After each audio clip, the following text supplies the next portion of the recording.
mamy indrindra izy ao agnatin'ny fianakaviana manambitamby indrindra izy raha misy mo raha mafimafy mahazo antegna dia efa mama ny voantso agnarana voalohany olona be fitiavana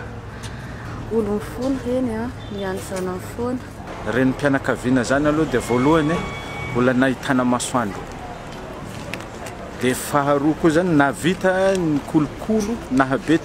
toa na ohatran'izao atra mbola kely antegna hainao ihany anao mbola kely mipipi maniny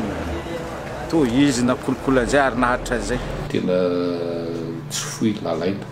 lalaina mandrakizay satria izy mitondra 7 volana kibo anao miaritra amin'ny mafy ary tena miaritra amin'ny mafy tokoa amin'ny fitaizana fikarakarana inona miasa any ampiasana hafarany regny tonga ao an-trano tsy maintsy mikarakara ny akonany tsy misy zavatra tsy misy mavita ny vitiny zany hoe reny mpianakaviana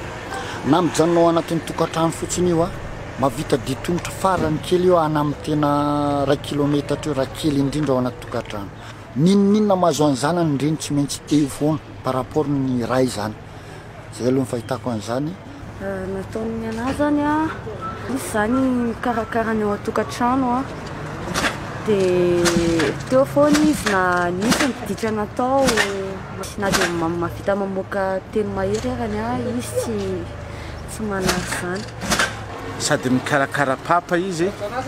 mikarakara ny tokantrano mikarakara ny ankizy raha ho antegna manokana moa antegna moa tsy dia manan-katao fa zavatra tegna tolorana anazy aloha tsisy ohatrany hoe fitiavana dia omena fitiavana izy ny reny aloha voalohany indrindra aloha mendrika da tolorana zany hoe fitiavana faran'izay ambony indrindra fa io dia arena raha izay faran'izay lafo vidy indrindra eo amin'ny fiainantsika zanak'olombelona dia reny tsy azo atakalo izany izy io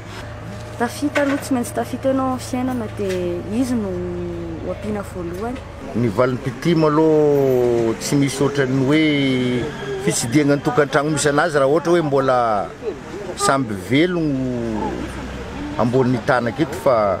raha hoe fanomezana zany amin'ny fiainana sarotra be zao samy magnano zay mbo takany ely agny fitiavana lehibe indrindra valim-pity tsara indrindra dia mivavaka ho azy dia raha misy tsy mety raha ny ataony dia mivavao azy ampio izy amin'izay atao rehetrarehetra